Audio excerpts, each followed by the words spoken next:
Welcome, everyone. We're just going to give it a minute while we see everyone get connected. Happy Friday.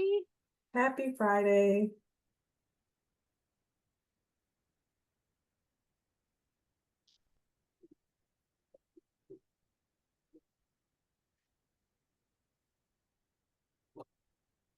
How's everyone doing? How's August, the start of August? I see some smiles, so I think that's a good thing, hopefully. I feel like it's the busiest time from now till December. I feel like we're crunching everything in. Trying to make everything happen, right? How many of you have fall trade shows that are getting ready to happen? We do.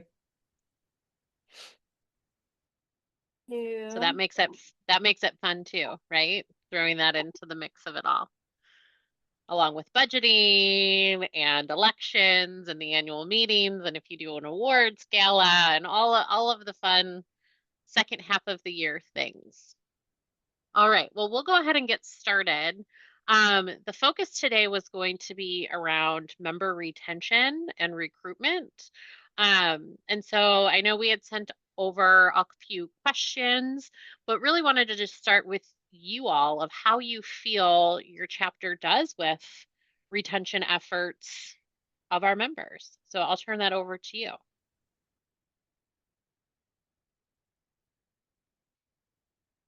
Joyce, I see you're off mute. Did you want to share something? Sure. Hi, Kelly. We right now are at 98%.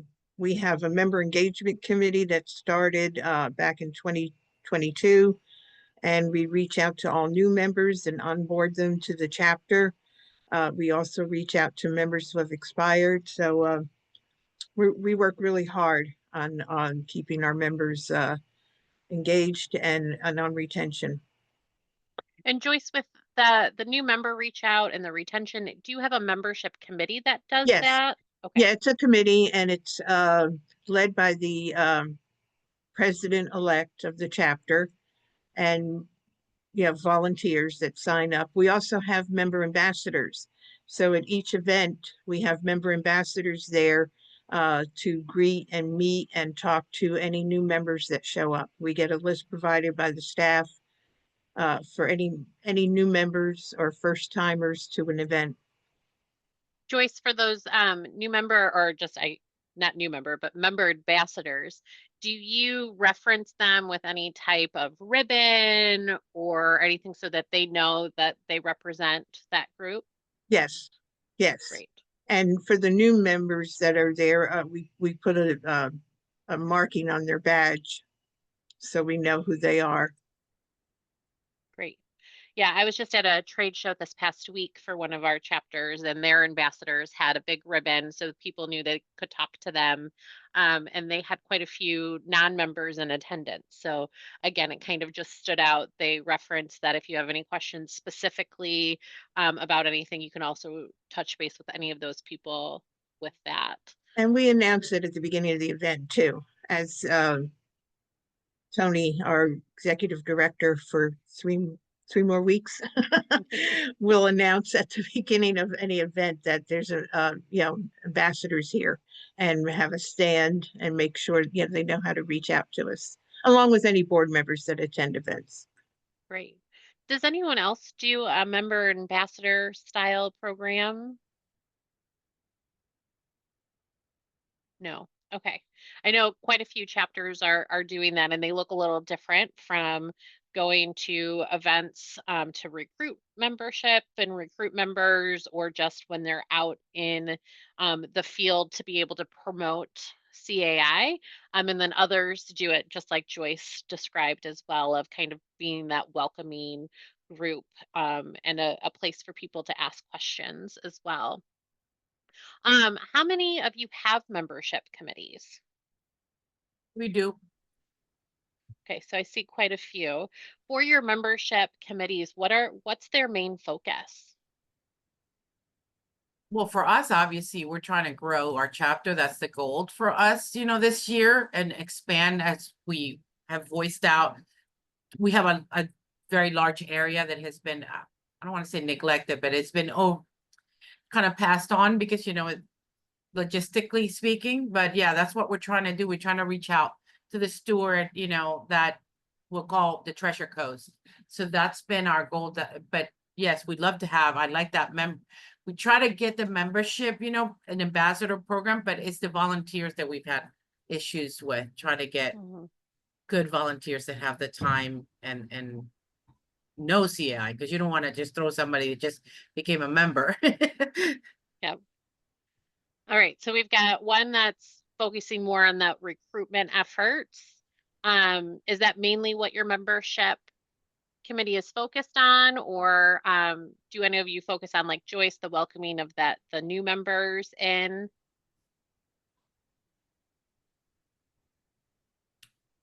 Is that for me or Joyce? Just anyone. Shannon, I see you came off mute. Okay. Well, our challenge has been that we have a programs committee that does education, and we have a social committee that plans events. And where I think our membership committee has struggled is they want to come up with things that are educational or that are social. And it's like, but that's not your mission. So what our membership committee right this minute is struggling because they're not programs and they're not social. So could somebody speak to that? How they've and we've given them a charter, but I guess we're not clear in that. So could anybody speak to that? Does anybody else have that challenge? Well, what we're trying to do, at least for my chapter, we have tried to tell all the committees, especially the ones that are doing events, to have a membership table, you know, to count on. Like for Day of Education, we had a separate set of people doing, you know, membership. We also had it at the CCC, you know, we had an event there. So we are working, the committees are working together, membership, and whether it be social or, you know, the different ones that we have, education, working together. That's the clear, you know, get yourself a little spot, tell me who's volunteering, and we'll take it from there. Minier, go ahead.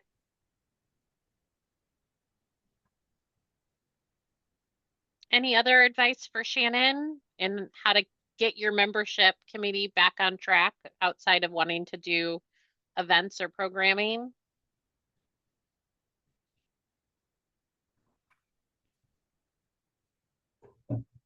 So I think one thing, Shannon, that I've seen some chapters do is that board liaison really helps guide that structure too. And so if you guys have a board liaison structure set up, is having them help guide them. Again, like Brenda said, that they participate, you know, within events, programs, even newsletters, you know, doing things to call out, but also seeing what other purpose they might have, because sometimes it's not as fun to just be the people who are sending an email, or if your staff's the one that's welcoming, you know, what is their real purpose of volunteering? And so is there a membership survey that you want to do, or feedback that you want them to get, or even just conversations that they can have with members to make sure that they're finding the value? Is there any gaps that maybe we're missing that they would like to see or have implemented, or resources, things like that?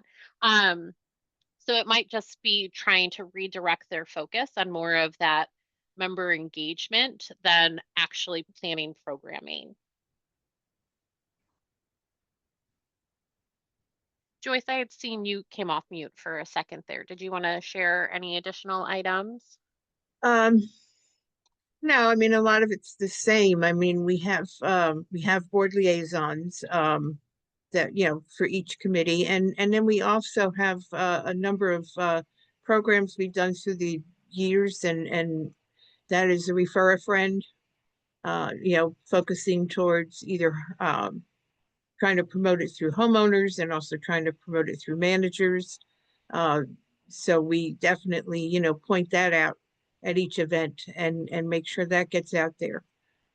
We just had our high rise event, and I think we got 3 or 4 new members signed up that day because we talked about it and we had the flyers there and they could do it right on site.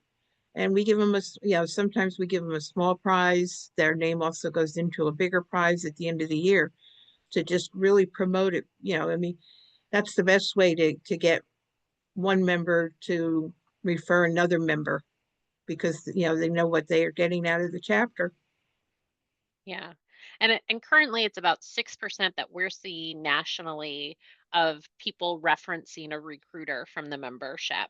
So we do see that coming through, that a lot of the time it's that word of mouth of people who are sharing. And again, that's just from a person putting it on there. That doesn't mean that they did it and they just didn't add that person's name to the application for it. One thing that I've heard some chapters doing, especially around new members, and I'd be interested if any of the chapters here are doing this, is reaching out randomly throughout the year to new members to make sure that they're feeling welcome at events or programs, or making sure that they're getting a value within that first year of CAI, because sometimes that's the hardest, is you join something and you don't really know how to participate. So I'd love to hear what chapters are doing around that with that first year member. Our ambassadors do that. 3 Okay. months, 6 months, 9 months. Yeah, that's part of being a membership ambassador. Following up. Any other chapters doing those kind of check bases? I'm seeing some no's with that. We have a chapter leader committee that is made up of a few of our CEDs from around the country. And we're actually developing some resources around some templates that chapters will be able to use to do those check bases, not just new members, but also other members throughout the year. So that will be coming down to your staff. But again, do you feel like you're struggling with those new members at all, of getting them engaged, or is there a certain membership type that you're having to spend a little bit more time with? One of the things, hi Hi. Kelly, hey everybody. So one of the things that we started, and this will be our second year, in this month we're having it. It's the Business Partner Boot Camp is what we started. And basically what we do is we welcome new members into our chapter, and we, have a panel of whether that's past presidents or, people that's been really heavily involved in the chapter. And we do an open kind of luncheon session with them, and we kind of tell them about our personal experiences, how best we, the benefits that we got, what we did, what our expectations should be as a new member. And then we help kind of connect them in that setting to somebody that they can really just kind of go to as their kind of go-to person as a new member. And what we find is that once you engage a new member, then they're more inclined to engage their company, other members, and it kind of just kind of snowballs there. But I think that just that so far, the first year, last year when we did it, it was very successful, got a lot of good feedback and positive feedback from a survey we did post-event. And so it was so well received that we decided to do that again, and then maybe we do that every year. But that's one thing that we did. It's not necessarily retention right then, but it leads to retention.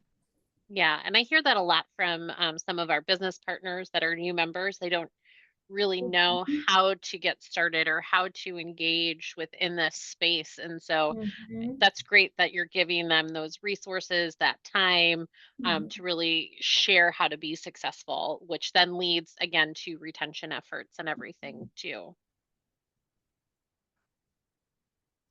Does anyone do like member welcome events, whether it's like a coffee or a happy hour or anything like that? We're just almost like a networking, but for certain membership types or new members. I see a couple head nods with those.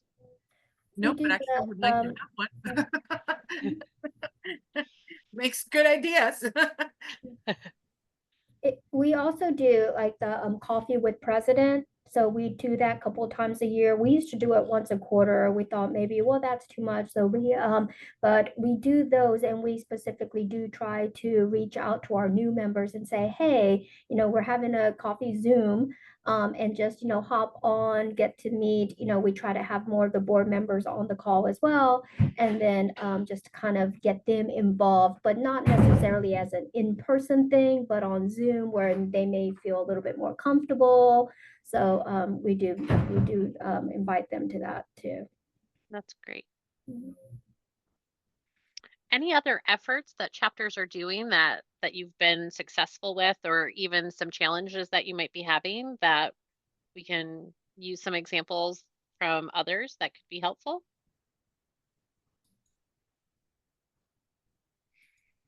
All right, so just a couple notes about a few things from our level that I'm not sure if everyone knows about. One is this fall, we are going to be starting national new member calls, and we are going to segment those by member type. So we will be starting those. So of course, we will let the chapters know when those are happening. This is a new initiative. Again, it's going to be virtual. Again, how to become successful within the space, answer any questions that they might have, things like that. The other thing is when it comes to expired members, we work with a third party that after, I believe it's 3 months, correct me if I'm wrong, Crystal, but after 3 months, You're we right. send this to our company, and they will do reach out to all of the expired members. So they get a phone call, they get a follow-up email. If we get information about why they decided not to renew, we collect that.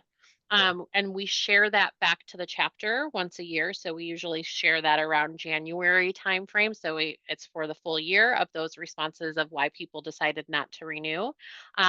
A lot of the times it's they've left the industry, they're not a board member anymore, things like that. So that's good to hear that they're finding the value, and it's just that they're not in this industry any longer. So they don't need the organization in that way.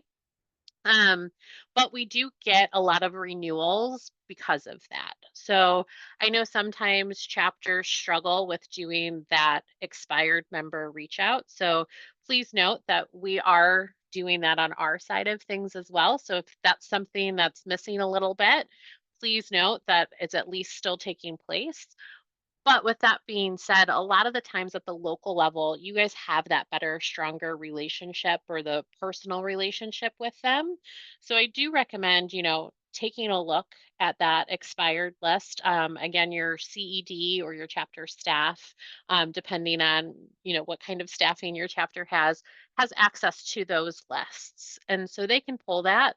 But it's sometimes good, even at the board level, to take a look at who's on that list, because you might be like, Sam, see, why did he just forget? Or, oh, he's got a new accounting person. They probably didn't even realize, this came in, and that's why. So feel free to look at those lists too and see, hey, is there someone on this list that I can reach out to, or board members are comfortable reaching out to as well on that personal level to know?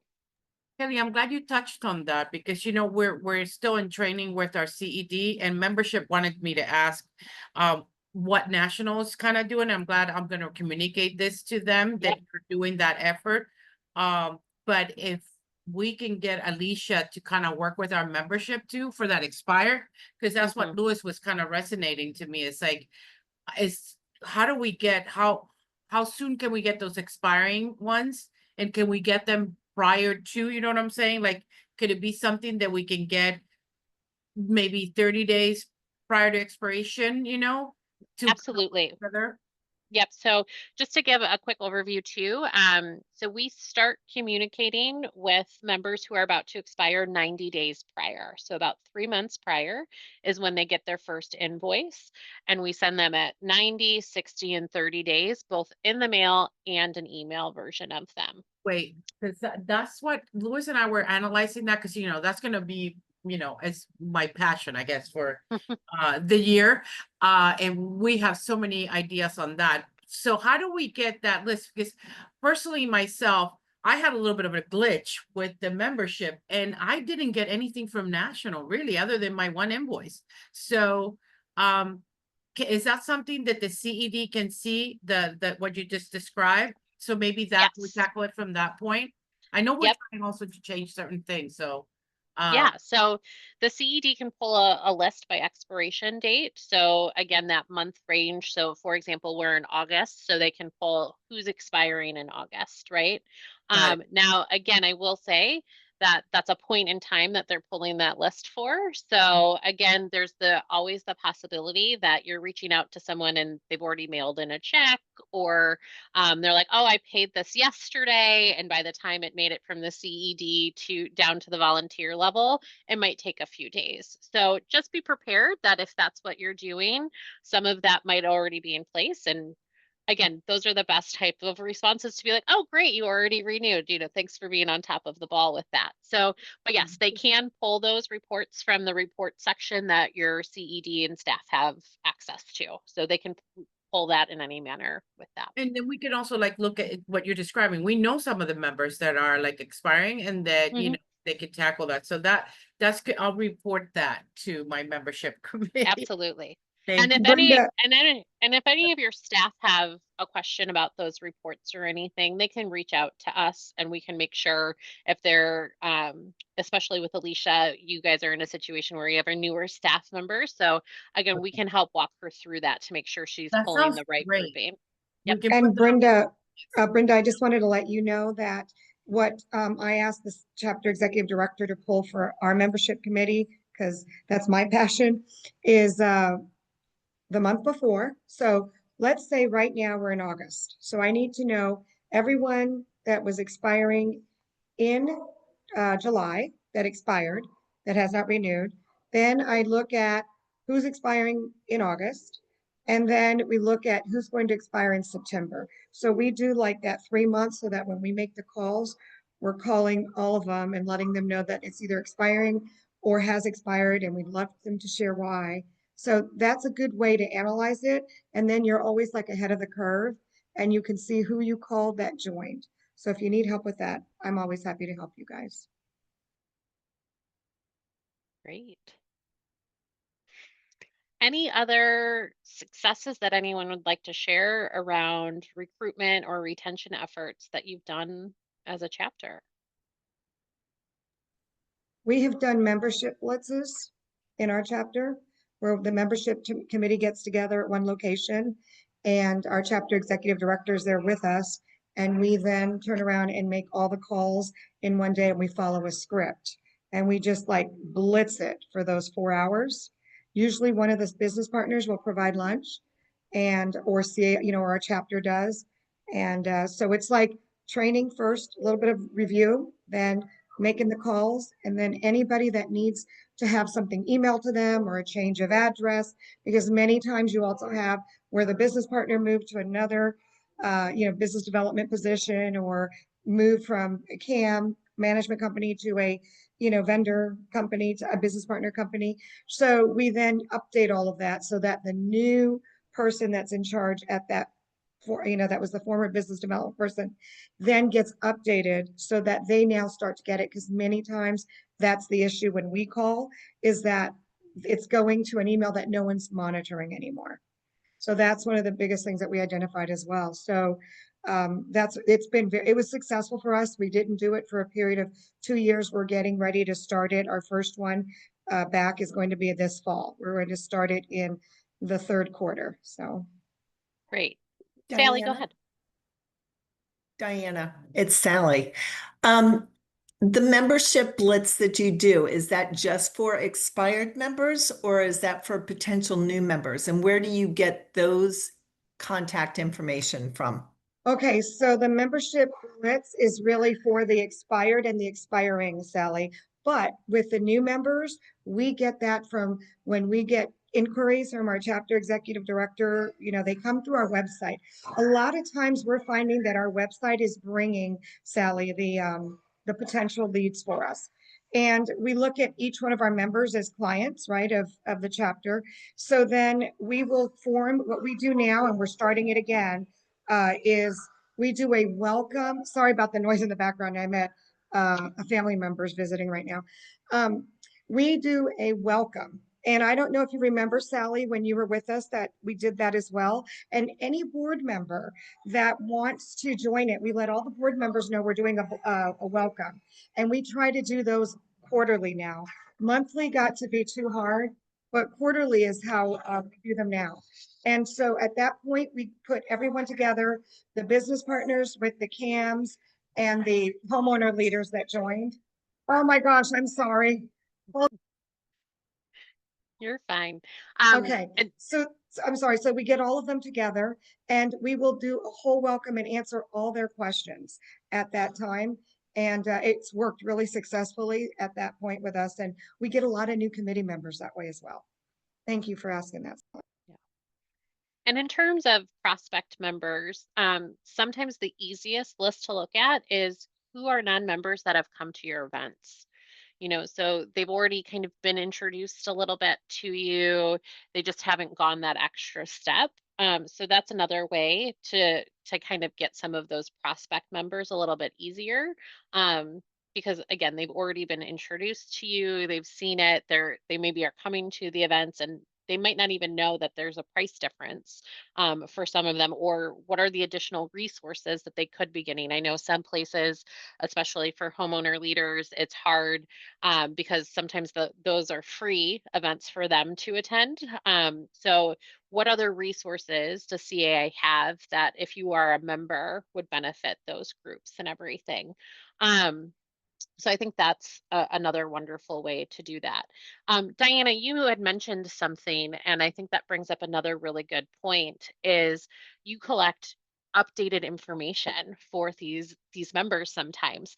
So just as a reminder, please make sure that if you're getting updated information that you send that back to us. We have a dedicated email address called address changes. Alicia will drop that in. And you can send it any changes, whether if you're doing a blitz, you can do a bunch at one time, or again, if it's just one off, please feel free to use that. That goes to our member services team and they'll make sure that the record's updated so that when you go to pull the list from us, that's got that updated information. And then that next cycle, when we're doing the billing or the contacting them, again, we're making sure that we've got the right information in our system for that too. And Kelly, on that same note, what we do is we send it to that address, but our chapter executive director is copied as well. And then the person, if they're still with the company, we then send that person. So now everyone knows what everyone's doing. Our chapter executive director could answer the questions for that potential, that renewal or that client that had the misinformation or, wrong contact information. Everyone's on the same page and you don't have to lose them. You don't lose them because they've got what they need and everyone can communicate with them. The other thing that's really important is if they are no longer with the management company and they're still in the industry, let's just say, or no longer with the business partner, we get them to join the new business partner to join. Like maybe they don't know they can join without being part of the management company. We kind of educate them on every single way to close that sale or keep that client, retain that client or bring them back in. So good points as well to bring up with that. Thank you. Yeah. I'll just send my members, Diana, to you so you guys can do it since we're so close to each other. Brenda, you know I love you guys. I'll help you. I'm always happy to help. And if you guys want a copy of the script, we have it at our chapter and we're How tweaking. about the CDs get together since they're so close by, Joe and Alicia, because she could use that Yep. support. Yeah. And Diana, if you Welcome. want to send that over to us, whether it's me or Emily, I know you've got Emily's email Okay. address probably right at the top of your list. We can get that added to the toolkit too. So Okay. as people, if they want to start that initiative, they've got a starting point with that. So be kind. I created that like 6 years ago, maybe.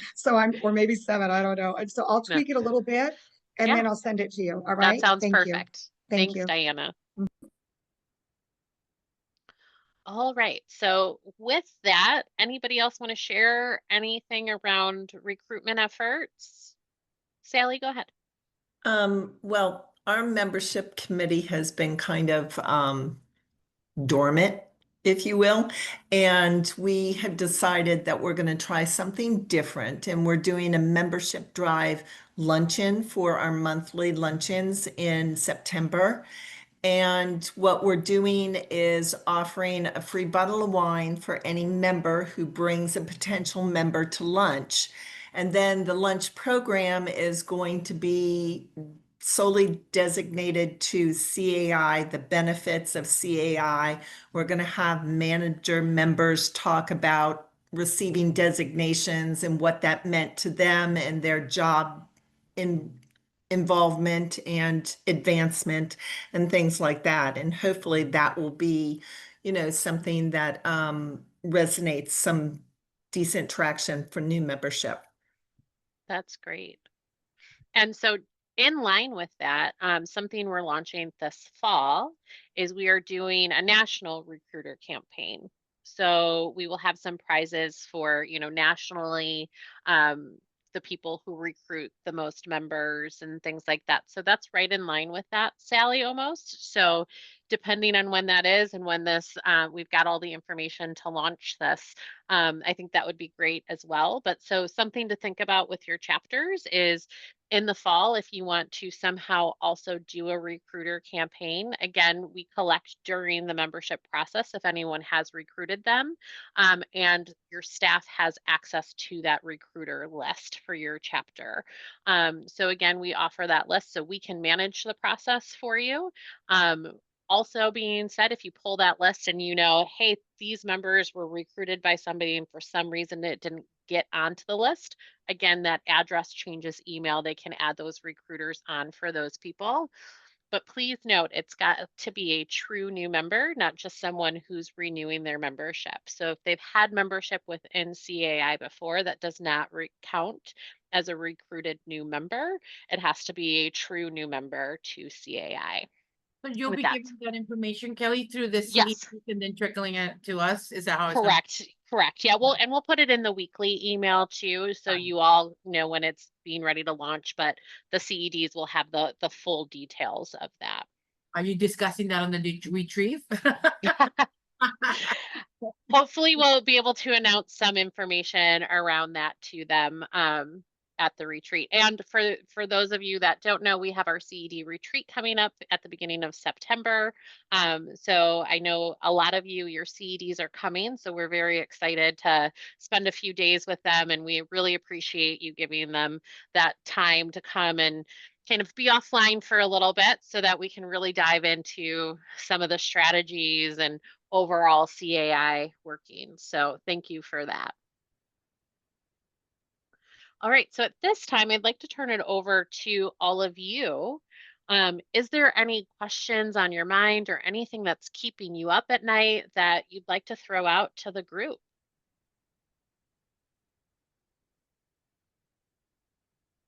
I've Well, talked a lot, so I'm good. I don't have a question that keeps me up, but I do have a question for Sally.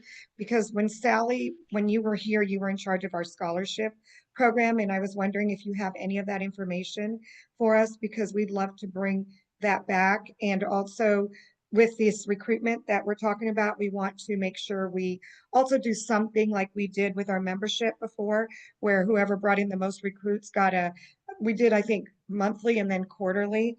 But we found that quarterly worked better than monthly, and then you did the year. So whoever brought it in for the year, and I think you were in charge of that with us, creating that. So if you have that, that would be great, because you were very good at that scholarship and I'll look those through my grants. files and I'll send you over what I can find. Thanks, Sally. Okay. Great.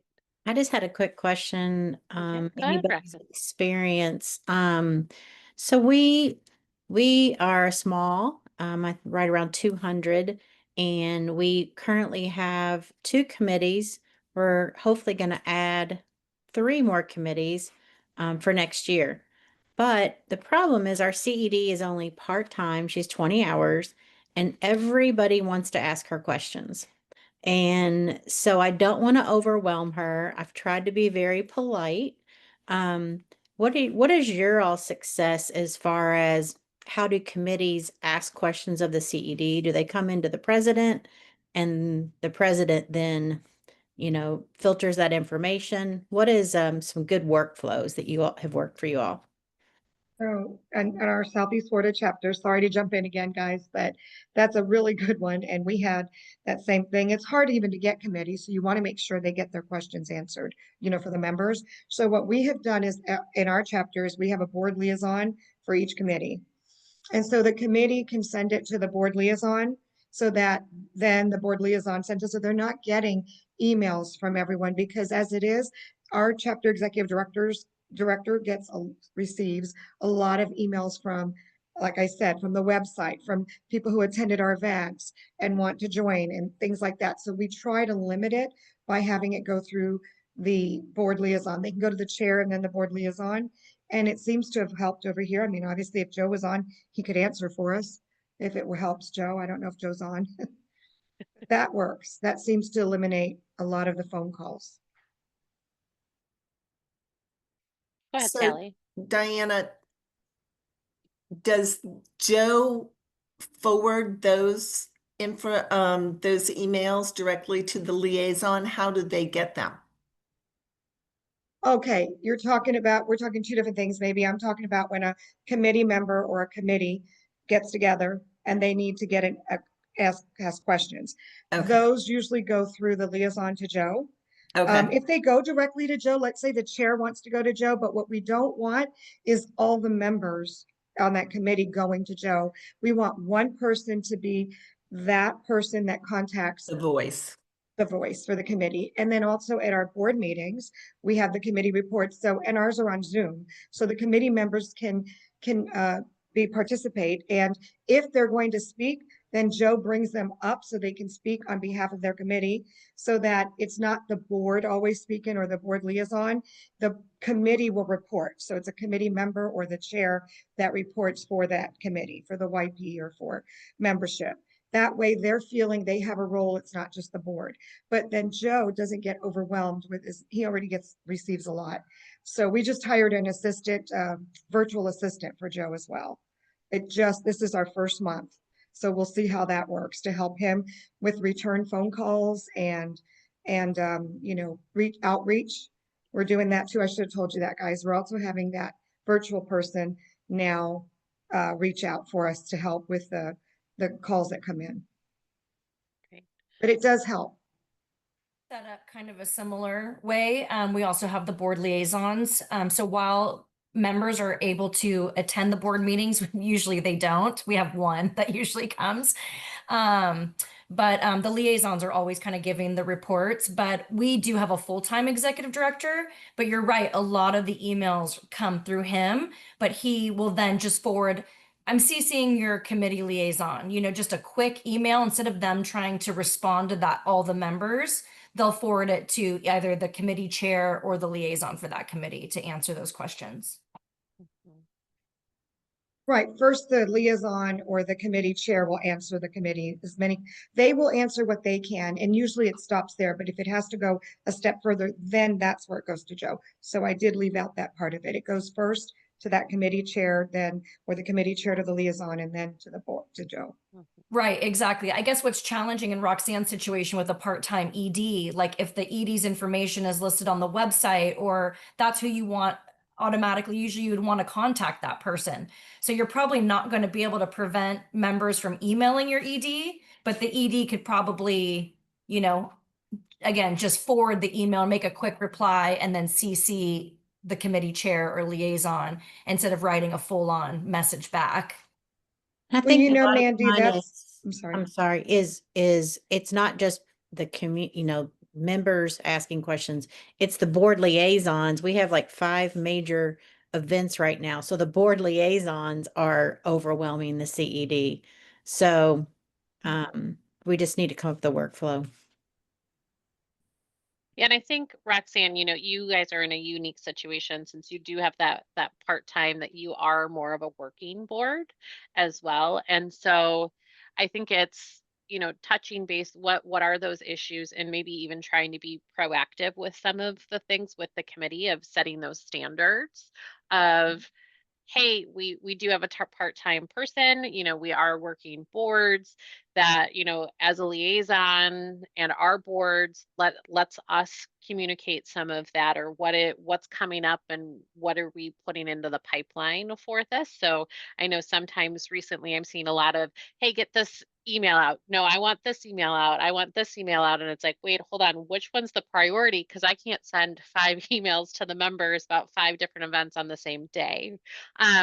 So again, I think it's also prepping those committees and your board of what are some of the expectations. We know this is coming up, and kind of starting to work on that workflow piece of it of, we can't just be reactionary. And so how do we set ourselves up to be proactive and successful within this? So it might take a little bit of time, and then there's going to be some growing pains, and your chapter is really growing with the members. And so there's a lot there. So a lot of really good things are happening, but with that comes a little bit of the growing pains and a little bit of the challenges. But I think it's being transparent and keeping that communication open with those committee leaders and with your boards of, you know, what are the expectations, and we need to make sure that we're also not overwhelming, or again, just being reactionary versus that proactive. Thank you. That's good, being proactive. I like that. And Kelly, you are correct with that. I find that it depends on what they're asking, because the committees know what parameters they have.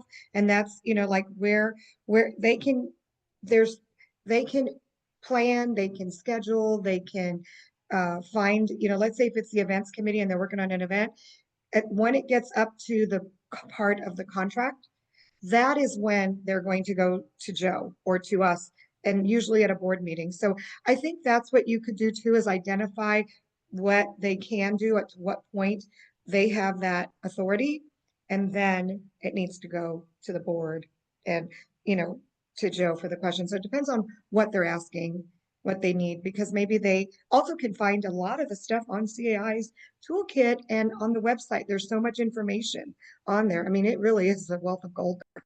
Yeah. And I think, Roxanne, with that, like Diana said, is, you know, what can they do? So again, with a working board, sometimes you get more into the weeds of things of, hey, what are we having for dinner at the awards gala? Or what are the appetizers going to be put out at the trade show happy hour? And so really giving the committees those powers of, here's your budget. As long as it's within that budget, we're good. We don't need to get into the weeds, because I know sometimes that also, you know, we always joke about, what's the color of the napkins going to be? You know, that's not something that needs to be run by anybody.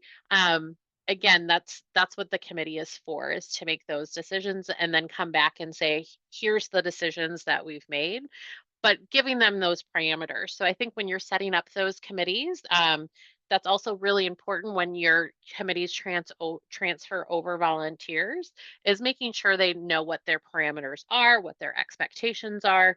When do we have to go to staff, or when do we have to go to that board liaison for that? And I've seen a lot of chapters doing that kind of at the beginning of the year. That tends to be when that transition takes place, and doing a quick virtual meeting with all of their either committee chairs or committee members, depending on how big your chapter is, to really set those expectations across the board. Yeah, we've done that the last couple of years, a chair training, and it's been Mhm. really successful. Just getting everybody on the same page, because a lot of times we have committee members that are, you know, they've been working their way up to finally transition into vice chairing or chairing. So the board will host it, and we've got a whole PowerPoint slideshow that we put together. And it's been really helpful, that education to the chairs, so they know how to guide their committee and what things they don't have to get board approval for, right? Like the color of the napkins. It's like, Right. we don't need They to want to vote on serve this. the Just go food, with yeah. it, right? Yeah, Mhm. Yeah. Is it I within agree. budget? Yes, go for it. exactly. And Mandy, that is what we do. And I will tell you, I want to share with you guys too, that we've also identified, and we share at that meeting that we have, that meeting at the beginning of the year with our committee members and chairs, and we will ask them, we will let them know that what we really are looking for is future leadership. So what we're doing is identifying is the right word, right, Kelly? Identifying future leadership for our chapter. So there is a gentleman in our chapter that just came back. I brought him, he used to be a member. He just renewed again recently. He was gone for like a gap period of time. And now he authored a book at Nova Southeastern on community association management. So of course I asked him, listen, we've been looking for a committee chair to lead us with recruitment of students in, graduating from high school or in college, to share with them about this industry and CAI. And so now Joe and I are meeting with him and he's agreed to chair this. So we now need to put this together and come up with how we want to do this. And he said he'd be happy to chair. And it's just wonderful because we also told him that we hope for him to be future leadership for us. So starting off with being in a committee, chairing a committee, and then moving on. And that's what we look for. So I think they need to know how valuable they are as a chairperson and as a committee member, because the chair can move up and the committee member can move up to chair. So it's wonderful.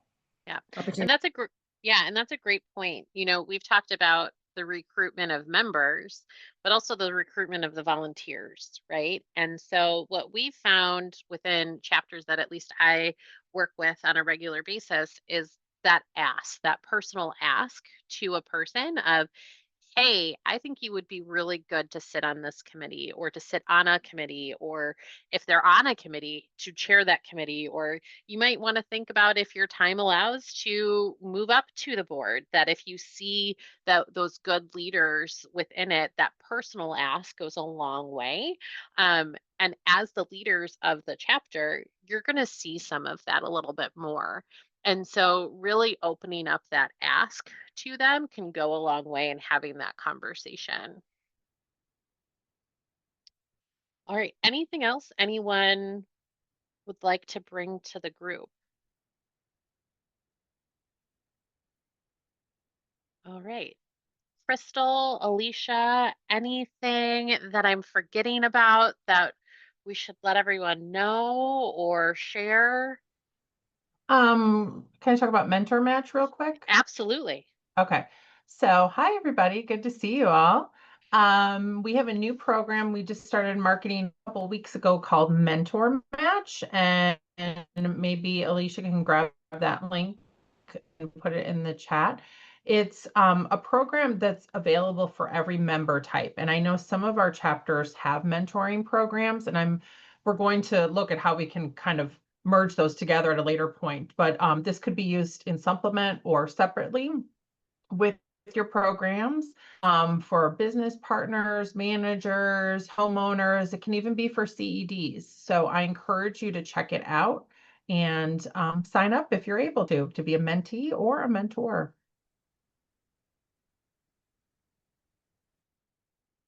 Great, thank you. Greg, go ahead. Crystal, are you going to require any sort of additional training for that mentor match or committee participation, anything like that is over and beyond what we would normally or already do?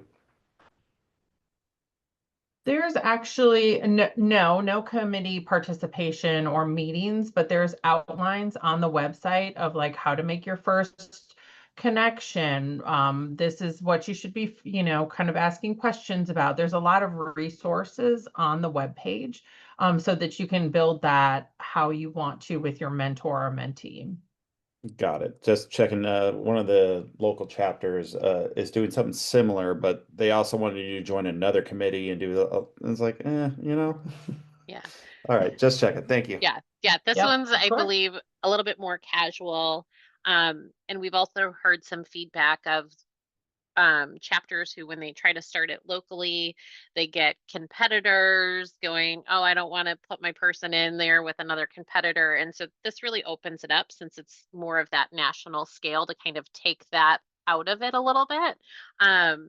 So again, if you have feedback around it, if you join it, we're always open to feedback. And, this is a brand new program that we're starting. So we really just want to see it. It's a little bit more casual of this, but really, those mentees, I I referenced earlier, I was at a couple trade shows this week with our chapters, and there's so many new managers that they're like, I just took the M100, I have to sit for the CMCA, but I haven't done this portion yet, so I'm not understanding this.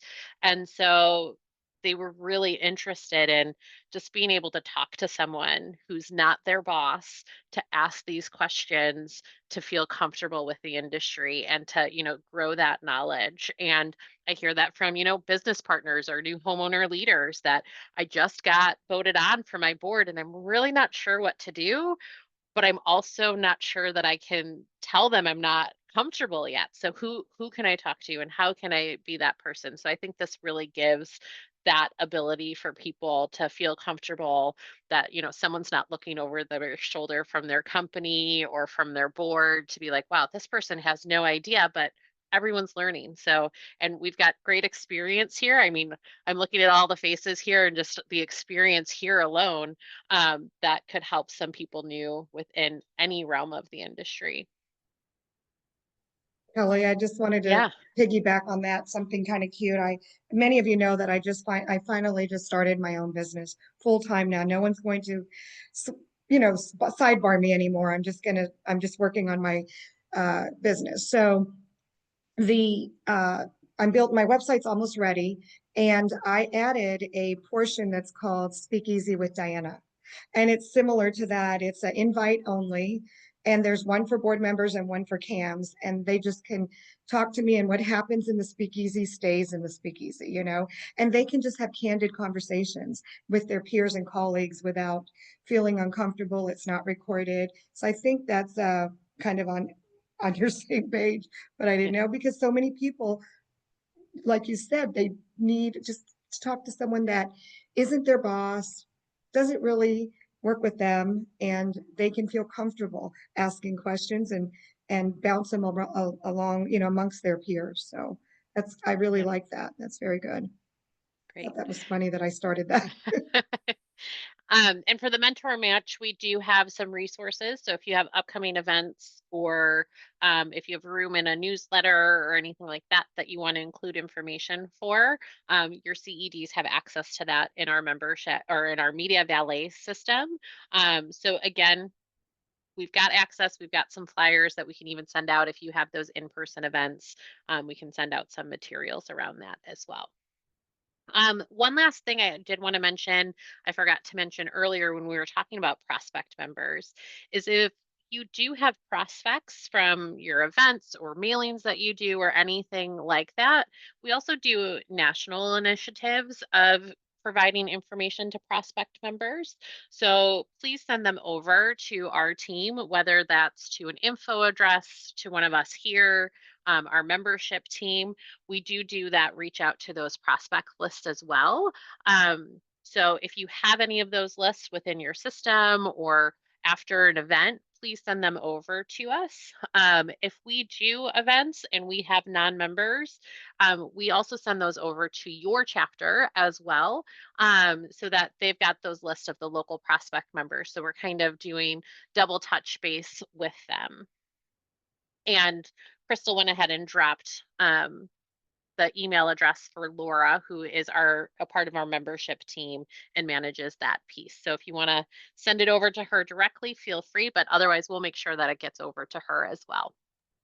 Kelly, we had talked about when we had the Florida meeting about, and I'm asking again, that's why getting the chairs for membership, maybe do something like this for the chairs to open it up, and maybe they can, like brainstorm like that, and optional liaison. What do you think about that?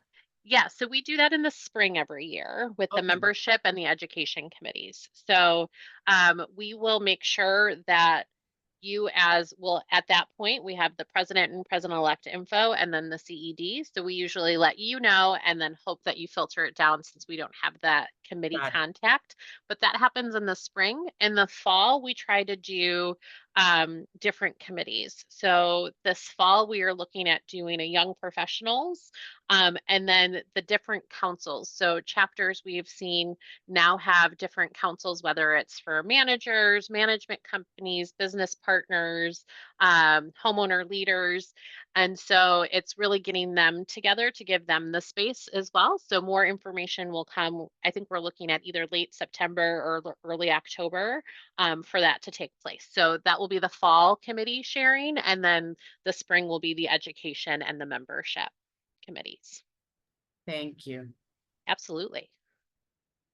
And we do have those recorded as well. So if you do have a new chair and they're just interested to see what others are doing, we can send you a link to the recording from this past spring to share with them as well if they're Can you interested. send me that link Yep. for the membership that I can share, and obviously, or direct Alicia maybe, so she Yeah. can, that'd be awesome. Absolutely. And as you know, all of you took that virtual training that we did, those virtual modules, and we have a membership 101. We also have a link to that video on YouTube. So if you want to share that out to your committees or new board members, new committee members, just to have a better understanding of our membership. I know sometimes it gets a little confusing when you're not in it all the time. So if you want access to that video or even any of the other videos to be able to share with your committees or board members, just let us know and we can provide you the link to the video you're looking for too. And I Ke- love Kelly, that. that was the Awesome. president-elect toolbar. I'm sorry, Brenda, that was the president-elect tool kit that I saw that. Okay. Yeah, Yes. it's in that one. There's all of that stuff's in there, Brenda. I kind of refer to that a lot. I took all the links and I go back in. So that's good. Thanks for bringing that up, Brenda and Kelly explaining it, because that is a good video. I saw that video. Yep. All right. So we're just about at time. Last call for anything anyone would like to share. As summer comes to an end, is there anything exciting anyone wants to share with the group, whether it's personal or business related or CAI related? Well, I can share that my son, who's a construction law attorney, with the Florida, in Florida, just passed, he is now a state boardified construction lawyer. So I was very proud of him for that. He's only 34 years old, so I thought that was pretty cool. So I'd love to share Exciting. that. Thank you. Exciting. Mandy? That's awesome. I was giving her a round of applause. Yeah. Yeah. But I work from home, so I'm really ready. My husband's a school psychologist, so he's home on summer break. Husband and kids will be going back to school full time next Wednesday, so I'm very excited for that to have a little quiet again. Same, Mandy. Yeah. And on that note, my daughter who's 10, she just lost her last baby tooth. So she said she's officially not a child anymore, which makes me a little sad inside. Oh. But at the same time, it's very exciting that she feels like she's a little bit more grown up. So I like seeing that aspect of it. Yeah, And- for sure. and I can know I I'll have share- 2 boys in middle school starting next year. They That's grow up awesome. fast. Guys, can I just share something with you so that it's kind of exciting for our chapter? And I don't know if I'm jumping the gun here, but we are finally signing the contract at the Hard Rock for the national chapter party. So we'll be signing that next week. So I hope everyone is excited to go to see the guitar, and no rain, no worries about rain. We're going to transport everyone there. So it's kind of cool that so now we can stop focusing on that and get back to the rest of the year. But at least we have a place, guys. So Well, thanks. that's exciting. need So you to be everyone there. mark your calendars for next year for the annual conference. So we hope to see you there. It's a little bit later than normal this year, so we're trying something new. So hopefully, again, get that marked on your calendar, and don't forget about the chapter party because it sounds like it's going to be fantastic. What city is it being held in? It's Fort going to, Lauderdale. Fort Lauderdale. Yeah. and the Hard Rock is about, Sally, you're probably better knowing how far this distance than I am. We're going to be at the Diplomat with National, and then the Hard Rock is Hollywood, but it's really like a 15 to 20-minute drive. So you don't have to worry about being stuck in Miami traffic or Fort Lauderdale traffic, because there's back roads that we can take to get there. And you won't get wet if it's raining because it's in the parking garage. So the buses will leave you in a perfect spot, air conditioned, so no mosquitoes. So we hope that you guys will love that party and join us there. Well, we're excited. Well, thank you for that update, Diana, and to get that excitement going. Well, thank you everyone for joining us today on this Friday. I hope you have a great end of summer. I can't believe we're saying that. I feel like it was a whirlwind summer and went way too fast. But if you need anything before our next call, please feel free to reach out to us. And we look forward to spending some time with your CEDs at the beginning of September. So again, thank you for giving them that time and that space to participate with us. And have a great rest of August, everyone. Thank you. Bye, guys. Have a good Thank you. weekend. Bye. Have a good weekend.